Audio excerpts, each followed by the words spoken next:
The sun was a hammer on the prairie, beating the air into a shimmering ghost.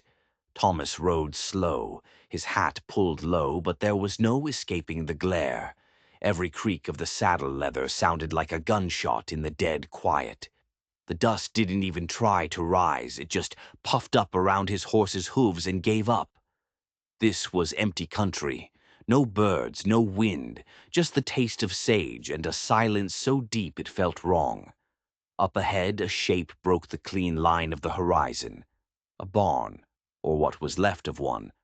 Fire had eaten the roof and the walls, leaving behind a ribcage of blackened timber pointing at the sky like accusing fingers. He pulled his horse to a stop, his eyes scanning the ruin. The yard was a graveyard of little things, a kettle kicked over in the dirt. Ash drifted like a strange gray snow, and half buried in that ash, a child's marble. The color was gone, but it wasn't broken. This place had been abandoned by life, but it was heavy with what used to be, and that's when he saw her. At first she was just a shape, a smudge of white against a charred post. She was wrapped in some kind of cloth, now gray with soot. Her wrists were bound with rope, and he could see from this distance that the rope had bitten deep into her skin, leaving it raw and angry. Her feet were bare against the scorched earth. A veil covered her face, and it trembled with every shallow breath she took. He couldn't see her expression, but he didn't need to. Her whole body was a testament to suffering. Thomas swung down from his horse, slow and careful. The silence was so total, he felt like one wrong move might shatter the world into a million pieces. He wasn't looking at a ghost. This was a woman left behind to die. And as he got closer, he saw she wasn't just tied to the post. There was something else. A mark seared into the wood of the post just above her head. A strange, twisted symbol, like a snake eating its own tail, but with a thorn in the middle. He'd never seen anything like it. It felt old, and it felt evil. The veil shifted. A voice, dry and broken, whispered from behind it. "Please," the voice rasped, "kill me fast before they come back." The words hit Thomas harder than any physical blow. They were brittle, like old leaves, but they carried a weight that almost buckled his knees. For a long moment he just stood there, the dead air carrying her plea across the silent, ruined yard. This wasn't a request. It was a prayer from a place beyond hope. "No," he said, his voice quiet, almost speaking to the ground beneath his feet. "Your time's not finished." He drew his knife. His hands were steady, but his eyes were scanning the horizon, watching the empty space where trouble always came from. The blade was sharp, and it bit into the rope with a satisfying rasp. One by one the fibers snapped. They fell away in stiff, dead curls at her feet. She swayed, her hand flying to the charred post to keep her balance. The veil trembled. She turned her hidden face toward him, and she flinched the way an animal does when it has only ever known a whip. Thomas didn't move fast. He reached out with a farmer's care and lifted the cloth. The harsh sunlight spilled across her face. It was a road map of cruelty. Bruises like deep shadows under her cheekbones, a thin silver scar near her ear. Soot couldn't hide it all, but beneath the damage there was a face he knew. The high arch of her brow, the stubborn line of her mouth. His breath hitched in his throat. A memory, hot and fast as a wildfire, tore through him. A summer day down by the creek, her laughter echoing in the trees, the years he'd spent searching, a search that had slowly bled out into nothing. Clara, he breathed. The name was a ghost on his lips. But then he saw something else. On her cheek, just below the bruise, was a mark. Fainter than the one on the post, but identical. It hadn't been burned into her skin, but drawn there. With ash. A message. A warning. Her eyes met his. They weren't the eyes of the girl he'd known. They were the eyes of a woman who had seen the absolute worst of the world and had somehow survived it. In that moment, they were two ghosts meeting in the ruins of the past. "You shouldn't be here," she whispered, her voice cracking with disbelief. "Someone had to be," Thomas answered. And the simple truth of it was a bond stronger than any rope. The ropes were gone, but her strength was gone too. She tried to take a step, and the world tilted. Her body pitched forward, a dead weight, and Thomas caught her. His arms, hardened by years of labor, held her steady. She felt light as a bundle of dry sticks, frighteningly fragile. For just a second, her head rested against his shoulder. Then she tried to pull back, her body still wired to mistrust even the feeling of safety. He let her go, but stayed close, a human wall to keep her from falling. He pressed his canteen into her hands. Her fingers were trembling, her knuckles bone white, but she managed to get it to her lips. She took a sip. The water cut a clean line through the soot and ash on her face, a single clear streak in the grime. He remembered her laughing, splashing him with creek water, the sun in her hair. The memory was a knife in his gut. He slammed the door on it. This wasn't the time for ghosts. Her wrists were raw. He tore a strip from the tattered veil and gently wrapped the wounds. Every movement was slow, patient. He saw her blistered feet, and without a word he cut his own saddle blanket in two, binding them against the cruel ground. She watched him, her eyes heavy with an exhaustion that went bone deep. But as he worked, something in her gaze changed. A flicker of surprise. Maybe she was surprised that anyone still cared about her dignity. The horse tossed its head, spooked by the smell of old smoke clinging to her. Thomas calmed it with a low murmur. Then he lifted her into the saddle. He didn't toss her up there like a sack of flour. He lifted her like she was precious, like she was a life the world had tried and failed to throw away. He set her sideways, careful of her wounds, her hands gripping the saddle horn like it was the last solid thing on earth. Then he swung up behind her. His body was a shield, his arms were a cage, but a protective one, leaving her room to breathe. She stiffened. Fear was a current running through her. "You're safe now," he whispered, the words quiet as a prayer. "I've got you." Her breath came out in a shudder, but slowly the trembling eased. He felt the tension leave her shoulders as she leaned back against him. It wasn't surrender. It was exhaustion finally winning the war. The prairie wind began to stir. It kicked up little dust devils that danced across the plains. And with the wind came a sound, faint, distant, but unmistakable. Hoofbeats. Thomas's jaw tightened. Whoever had left her here, marked and bound, was not going to find her. Not again. With the reins firm in his hand, and the ghost of the girl he once knew, fragile but alive against his chest, he turned the horse toward the hills. He was riding away from the ash, away from the evil symbol, and into the terrifying promise of a tomorrow she never thought she'd see. The land narrowed, squeezing them into a dry wash that felt like the throat of some great stone beast. The creek bed was all soft sand. Thomas slid down from the horse to lead it, his boots sinking with every step, making tiny, hissing avalanches. Elizabeth, he would call her Elizabeth now, Clara was a ghost from another life, clung to the saddle horn, her face a pale mask. Her eyes were still open. Haunted, but open. Cottonwood trees leaned over the gulch, their leaves making a soft clapping sound. It sounded like a prayer whispered in a language he didn't understand. A pair of huge boulders split the path. Thomas guided the horse into the deeper shadow, using a branch to wipe away their tracks as they went. Every trace had to be erased. The air smelled of dust and stone, but underneath it there was a tremor, a vibration in the ground. Hoofbeats, getting closer. Elizabeth reached out, her fingers touching the cool rock wall of the gulch. Her voice was thin, scraped raw by thirst and fear, but it was steady.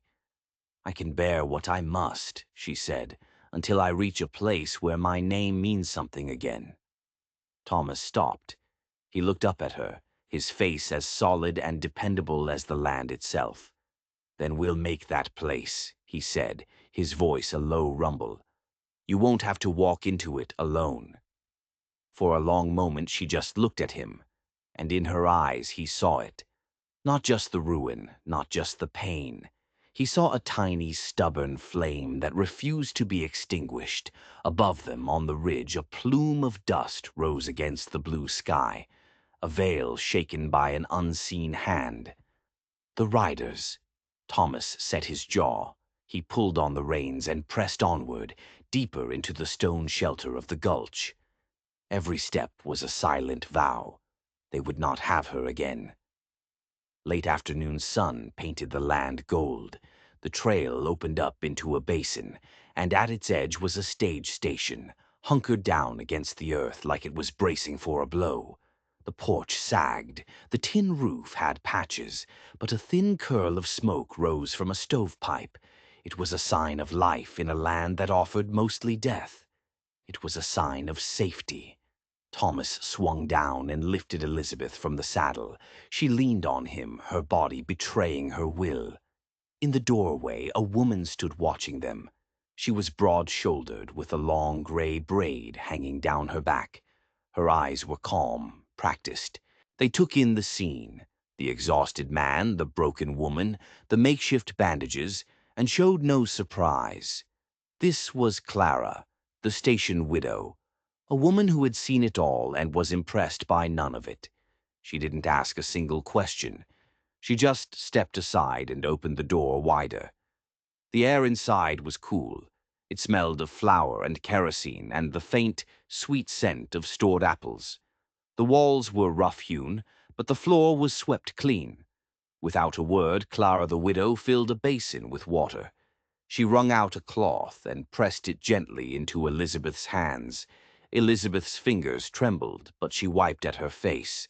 The soot and the ash-drawn symbol came away in dark streaks, revealing the pale skin beneath. Thomas leaned his rifle by the window, his eyes still scanning the trail they'd left behind. On the table there was thick bread and black coffee in tin cups. A boy, Samuel, all sunburned elbows and shy glances, busied himself at the stove.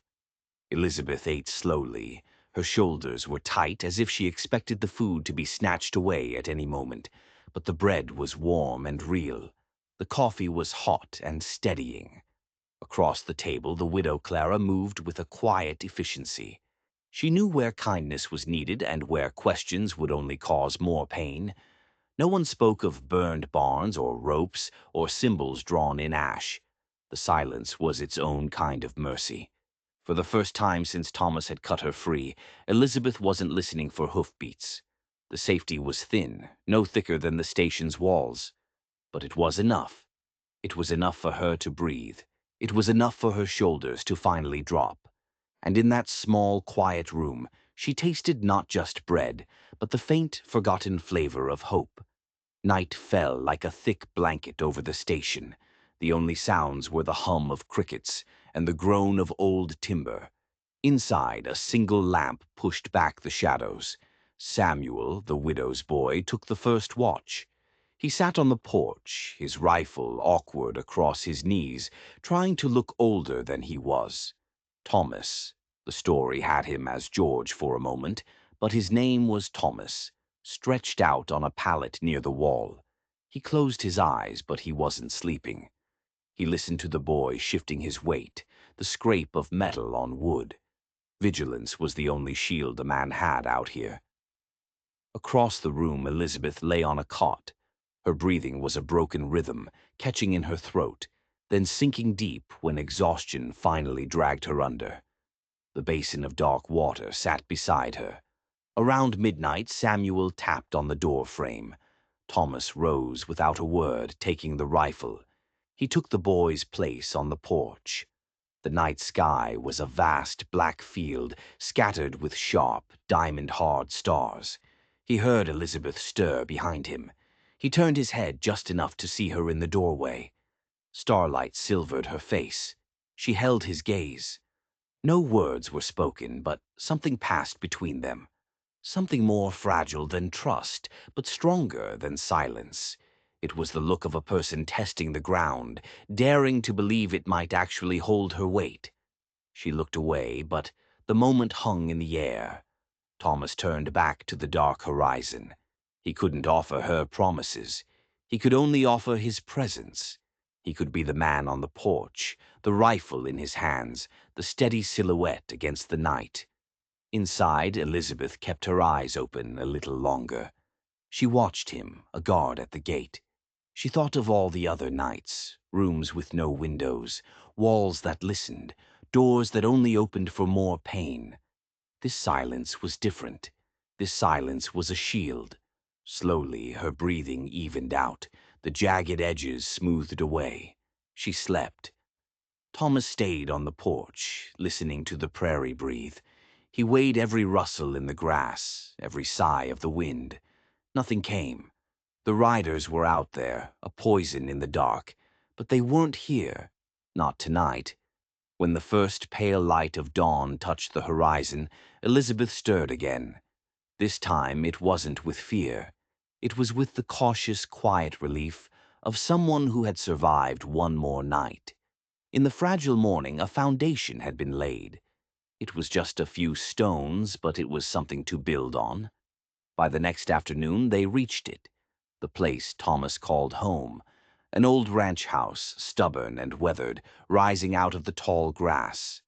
As they rode closer, Elizabeth lifted her head. For the first time since he'd found her, he saw the tension in her shoulders ease, just a fraction.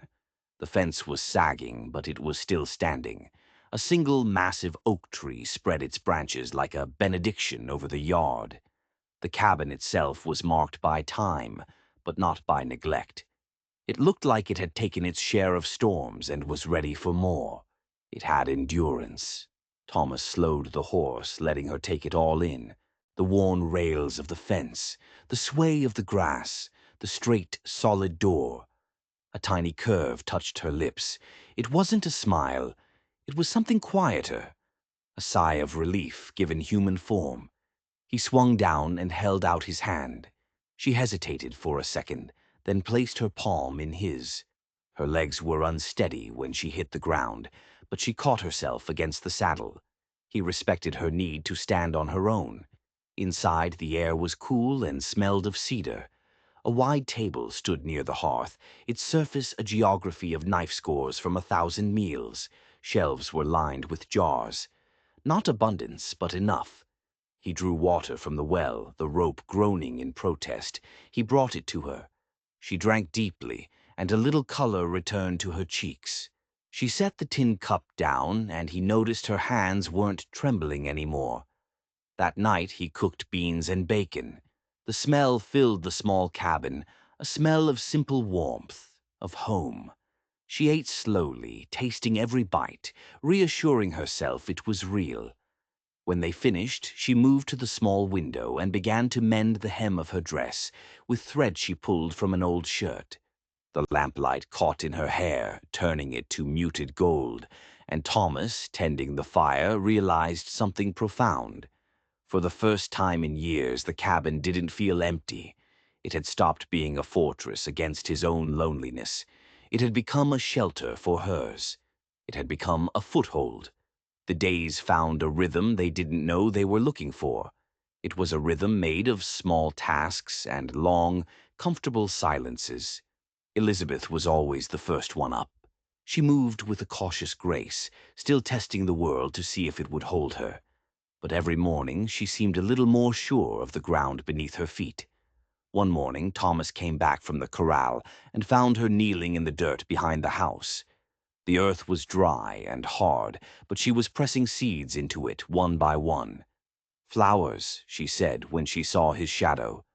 That was all. No explanation. Just that one word, fragile and determined. It wasn't about beauty. It was about proof. Proof that something could still grow in the ashes. He didn't say anything. He just went to the well, drew a pail of water, and brought it to her. She took it with a nod, her eyes thanking him when her lips didn't. She began to find purpose for her hands inside the cabin, too. She mended his shirts with small, perfect stitches. She set bread to rise, her fingers dusted with flour. Once he heard her humming. The tune was thin and wavering, a ghost of a song, but to Thomas it sounded like rain after a long drought. They ate their meals at the big table. At first she kept her eyes on her plate, but gradually she started to look up. She reached for the bread without flinching. The silence between them softened. It wasn't the silence of strangers anymore. It was the silence of two people learning to share the same air. Then one evening, the story began to spill out. She was standing by the window, watching the last of the sun bleed away behind the hills. Her voice was low, almost a whisper. "I left because no one would believe me," she said. Her words hung in the dim light, fragile but unyielding. "They told me to be quiet. They said it was my fault when I begged for mercy. They told me I was nothing." Thomas was sitting by the hearth. He didn't move. He didn't press her for details. He knew a man didn't need to know every ugly word of a story to know it was true. He just let her words settle in the air between them, solid as stones. She turned from the window, her eyes locking with his. And for the first time he saw past the pain. He saw a flicker of defiance. "And now?" she asked, her voice a soft challenge. He stood up. He walked the few steps to the window and leaned against the frame beside her. His voice was low, but it was certain. "Now you're here," he said, "and here is yours for as long as you want it." Something shifted in her then. The words didn't erase the scars, but they seemed to lift some of the weight. Her shoulders, which had been drawn up tight since the moment he found her, finally lowered. She was starting to believe she wouldn't be dragged back. That night they sat on the porch steps as the stars came out. She told him more, fragments, glimpses of a nightmare, nights spent in cold barns, counting cracks in a wall to stay sane, doors slammed in her face. She spoke in broken pieces, with long silences in between, as if she was testing him, seeing if he could bear the weight of her past without turning away. He didn't turn away. He just listened, his presence a steady anchor in the dark. When her voice broke, he only said, "You're here now. That's what matters." In the days that followed, she worked in her small garden. She moved with a new grace, the grace of someone not just surviving, but learning how to live again. The silence between them was no longer an absence of words. It was a shared space, a place of peace. As the sun was setting one evening, she turned to him. "Do you think it's possible," she asked, "to feel safe in a place that isn't yours?" He looked at her, his face serious, but his voice gentle. "Safe isn't about the land under your feet, Elizabeth. It's about who stands between you and the trouble when it comes." She let his words settle over her, and for the first time she took a breath that wasn't cautious. It was a breath of something that felt dangerously close to ease. But the prairie was a place that didn't allow ease for long. The land was quiet that morning, but by afternoon the air itself seemed to change. It grew heavy, watchful. Samuel was the first to arrive, his horse kicking up a cloud of dust. The boy's young shoulders were slumped with a man's burden. His eyes said it all before he even opened his mouth. "Men in town," he said, his voice tight, "asking about a woman, the way they described her. It was a perfect match." A heavy silence fell over the cabin. Elizabeth's hands, which had been mending a seam, clenched into white-knuckled fists. Her breathing shortened. Thomas put a firm hand on Samuel's shoulder, a wordless gesture of thanks and dismissal. Not long after, Clara, the station widow, arrived. She carried a basket filled with bread and beans, but her eyes were hard. They swept the room, checking every shadow. "The trails west are busy," she said, her voice flat, "with the wrong kind of men. You'll want to be ready." But then she looked at Elizabeth, and her expression changed. She pointed a worn finger at Elizabeth's cheek, where the ash symbol had been. Did they mark you with the thorned serpent? Elizabeth froze. Her eyes widened. You know it. Clara's face was grim. My husband knew it, she said, her voice dropping. It cost him his life. It's the mark of the men who run this county, the judge, the sheriff, the so-called founding families. They own everything, and they silence anyone who gets in their way. This wasn't just about a few cruel men. This was a conspiracy, a sickness that had infected the entire region. Elizabeth looked down at her hands. I found something, she whispered. A ledger. It detailed everything. The stolen land, the bribes, the murders. That's why they did this to me. They couldn't have a witness. The preparations began without another word.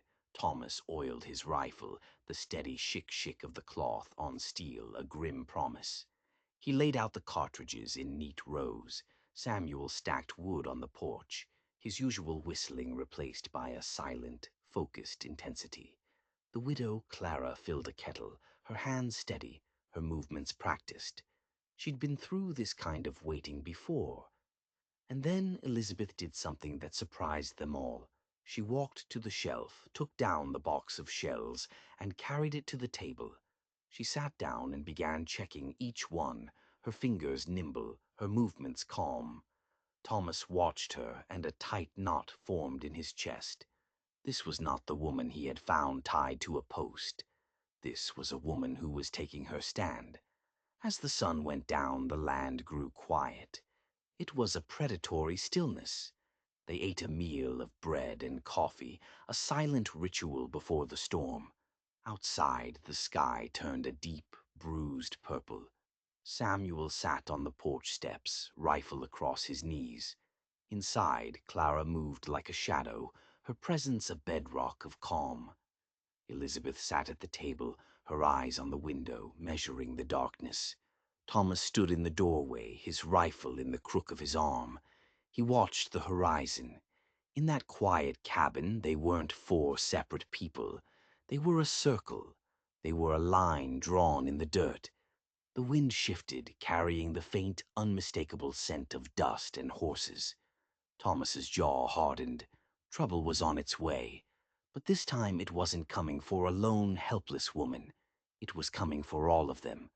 The night was so heavy the crickets had stopped singing. The fire was just embers, casting long, dancing shadows on the floor. Then they heard it. Hoofbeats, not rushed, slow, certain, and getting closer. Thomas was on his feet, rifle in his hands. He stepped onto the porch. Four riders materialized out of the darkness. Their silhouettes were sharp against the starlit sky. One of them, a big man with a sheriff's star pinned to his coat, called out. His voice was thick with an arrogance born from absolute power. We've got business, Thomas.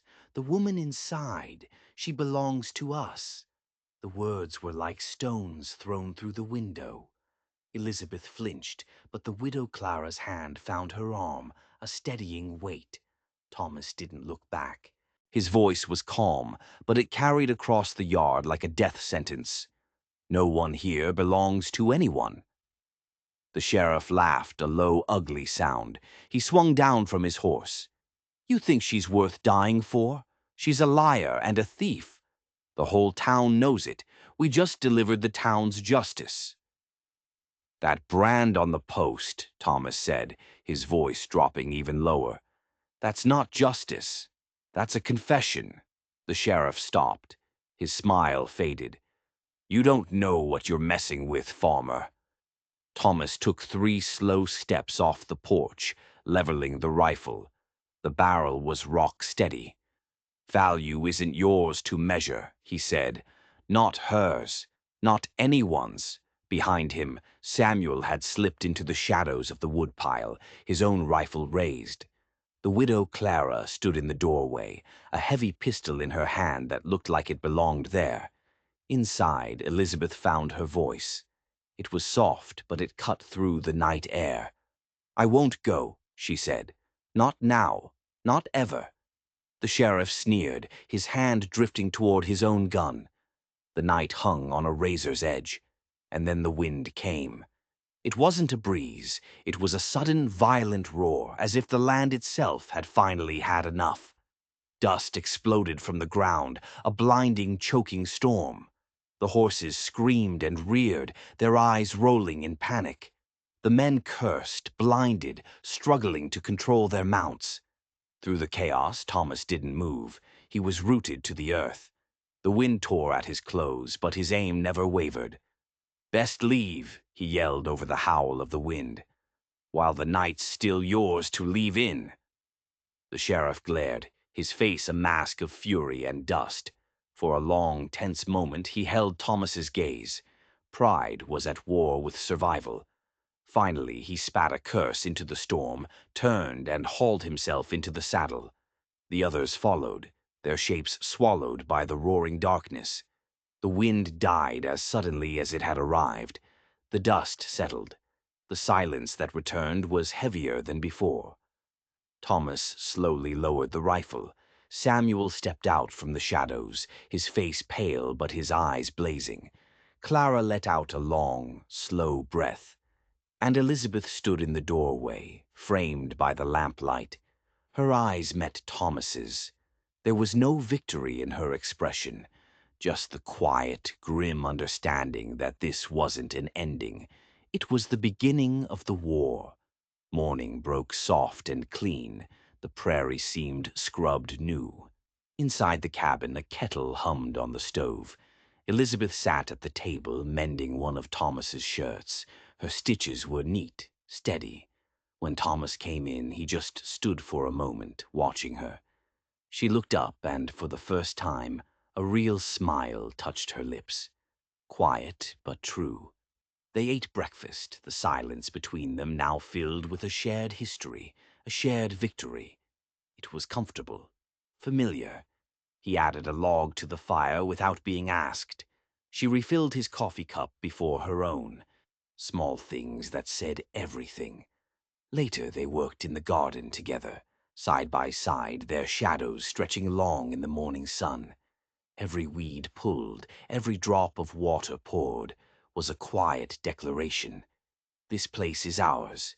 We will not be moved. When the chores were done, they sat on the porch. The land was green and gold before them. Elizabeth leaned forward, her voice even, but filled with the weight of her journey. "I cannot live my life waiting for the next set of hoofbeats," she said, her eyes on the horizon. "I want to lay down the life that was forced on me. I want to pick up the one I choose." Thomas listened, his hands resting on his knees. He was a man of few words, but the ones he used were solid as oak. "I want the same," he said. "I don't want you as someone to guard or someone to fix. I want you as the other half of the work and the other half of the days." She turned to look at him, her eyes searching his face.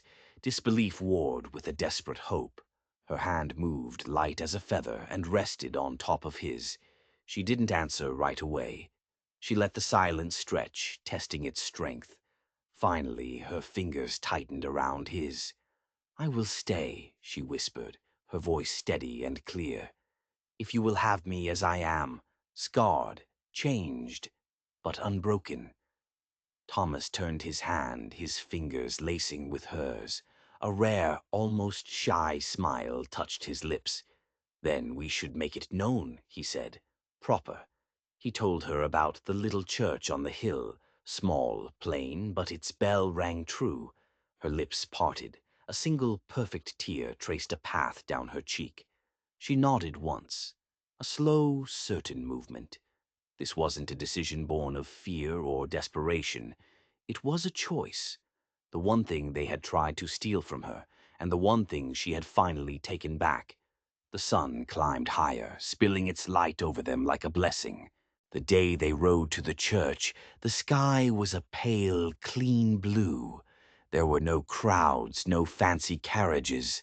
Their only witnesses were the station widow Clara and her son Samuel, standing straight and proud in the front pew. Elizabeth wore a simple cream-colored dress. There was no veil. She would never hide her face again. The faint scars were not marks of shame. They were medals of survival. Thomas stood before her, his hands steady as he took hers. The preacher's words were simple: to walk beside, to share the burden, to choose each other every day without fear. When Thomas said, "I will," his voice was the sound of a foundation being laid. When Elizabeth said, "I will," her voice was the sound of a flame refusing to be put out. They stepped back out into the sunlight, husband and wife. The air itself felt different.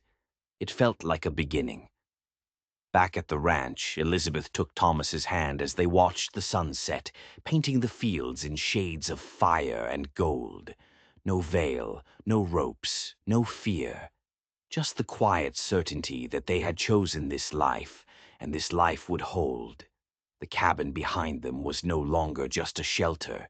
It was a home. Its walls held more than just two people. They held trust. They held hope. They held the unbreakable strength of two souls who had walked through hell and found their way back, together. The first stars appeared, scattered like diamonds on black velvet. Elizabeth leaned her head on Thomas's shoulder. They didn't need to speak. The truth was there in the comfortable silence, in the way their fingers were intertwined, in the simple, profound relief of no longer being alone. Sometimes salvation isn't a dramatic rescue. Sometimes it's just the quiet, stubborn act of choosing to stay after the storm has passed and deciding to build something new in the ruins. And as you sit there, listening to my voice, I have to ask you, where in this wide, wonderful world are you right now? Drop it in the comments below. Let your story travel. And if you believe in the power of a second chance, don't forget to subscribe. You never know what story is waiting just around the bend.